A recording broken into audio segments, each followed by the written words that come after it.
Neil Gregor was no stranger to command. As the captain of Area 9, his word was law. The facility was a secretive installation, hidden from the public eye and devoted to controlling and utilizing alien women.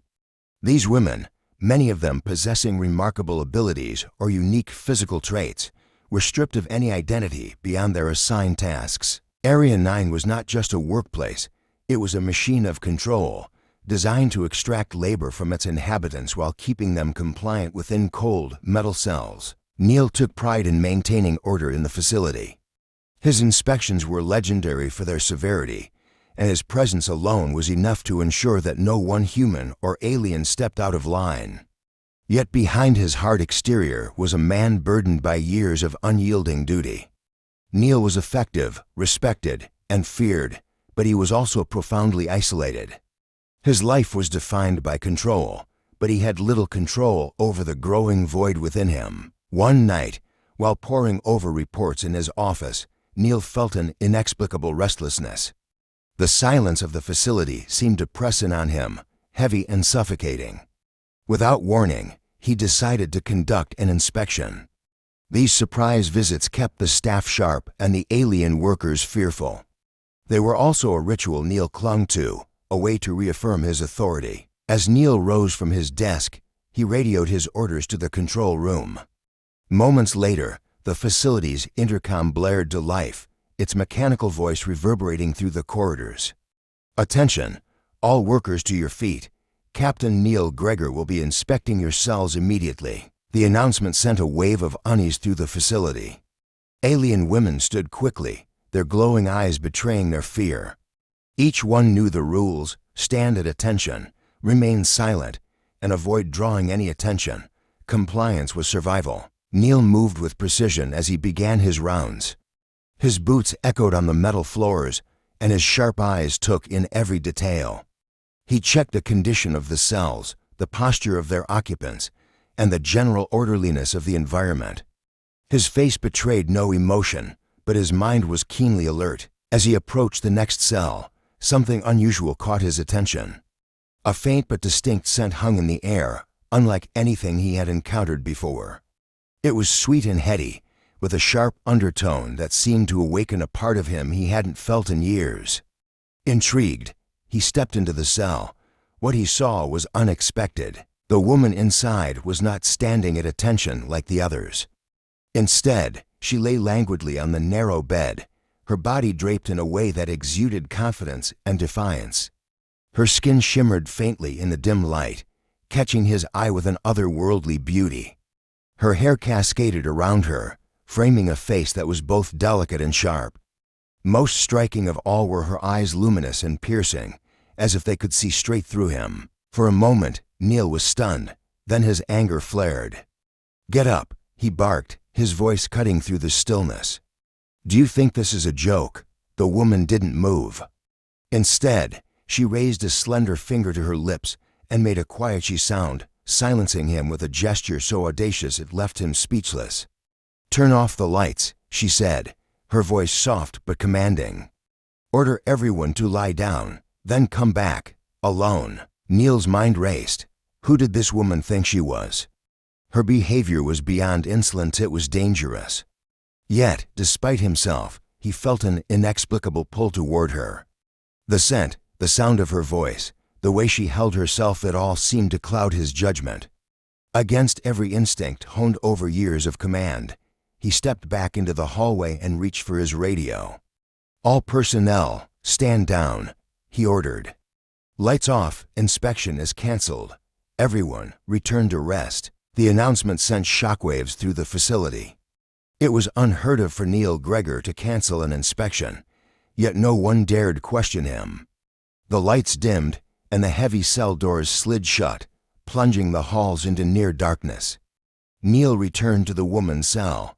The door closed behind him with a soft hiss, sealing them inside. "What's your name?" he asked, his tone sharp but quieter now. The woman tilted her head, her expression amused. "Zaya," she said simply. "And yours?" Neil frowned. "You don't know who I am," Zaya shrugged, her movements fluid and unhurried. "Should I? I just got here today. They sent me from somewhere far away. Apparently, I need to be rehabilitated. Her words caught Neil off guard. Most of the alien women he encountered were either submissive or defiant, but Zaya was neither.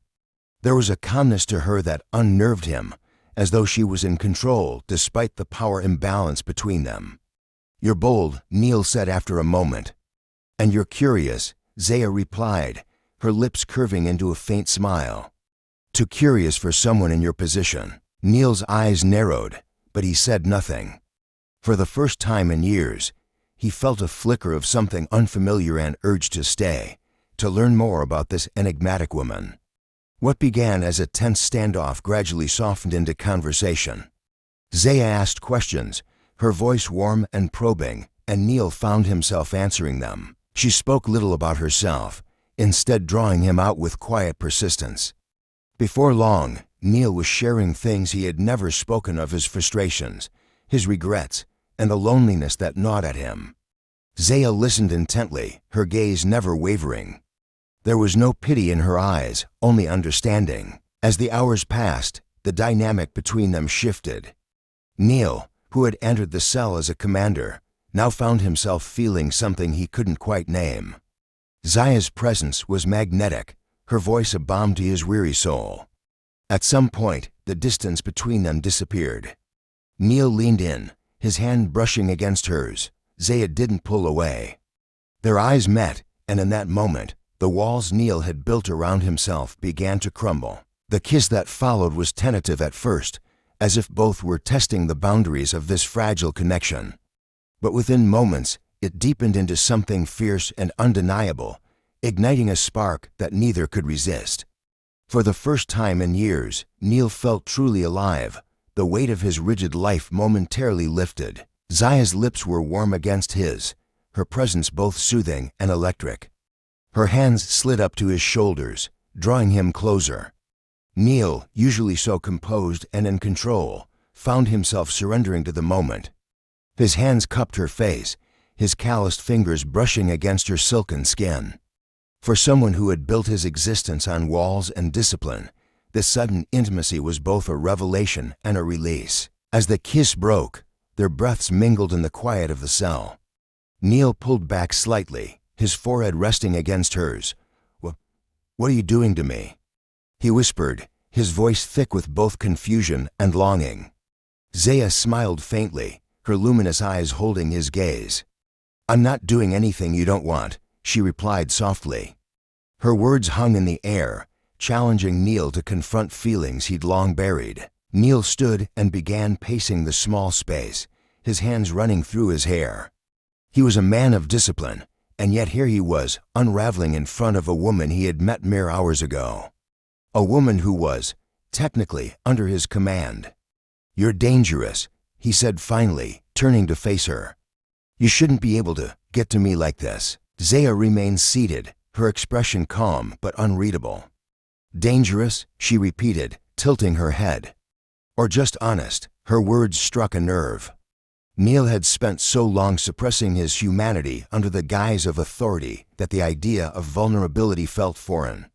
Yet here she was, tearing down his defenses with nothing more than her presence and a few carefully chosen words. Unable to resist the pull of her, Neil moved back toward the bed and sat beside her. "You have no idea what you're playing with," he said quietly.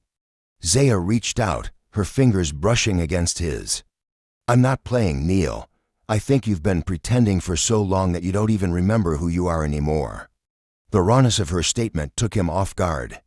He looked at her, searching for any sign of mockery, but found none.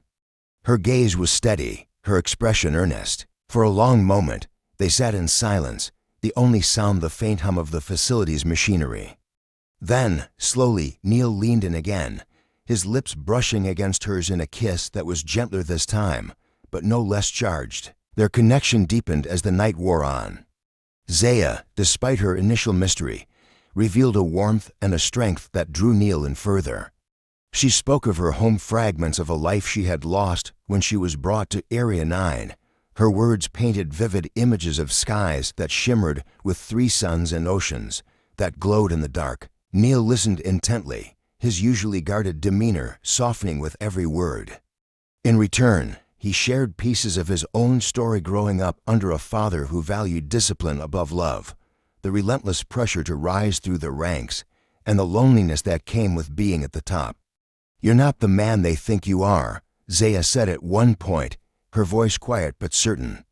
"There's something more to you, something you've been hiding, maybe even from yourself." Neil shook his head, a bitter smile tugging at his lips. "What makes you so sure?"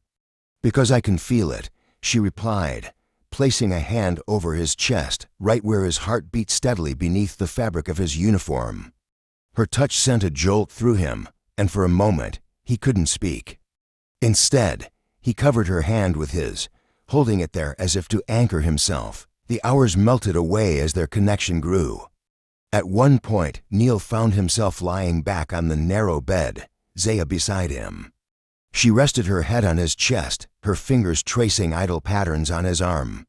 It was a simple gesture, yet it filled him with a sense of peace he hadn't felt in years. "You know this can't last," he said eventually, his voice tinged with regret. "I know," Zaya replied, her voice soft.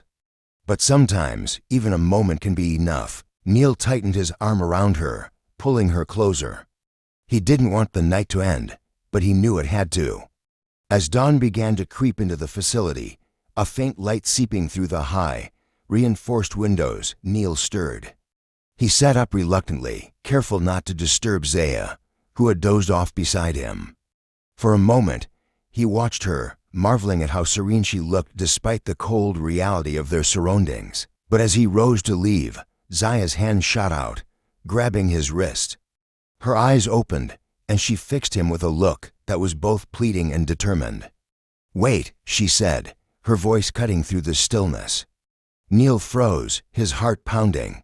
"What is it?" Zaya sat up, her expression serious now. "There's something I need to ask you," she began. "My sister, she's still out there. She's trapped in a place far worse than this. I need your help to bring her here." Neil frowned, the request catching him off guard. "You're asking me to jeopardize everything for someone I've never met?" Zaya nodded. "Yes, because I see something in you, Neil. Something that tells me you're not just a man of rules. You're capable of more." Her words stirred something deep within him, and he found himself considering the impossible. The idea of helping her went against every protocol he had sworn to uphold, yet the thought of leaving her sister to suffer was equally unthinkable. "I'll think about it," he said finally, his voice quiet.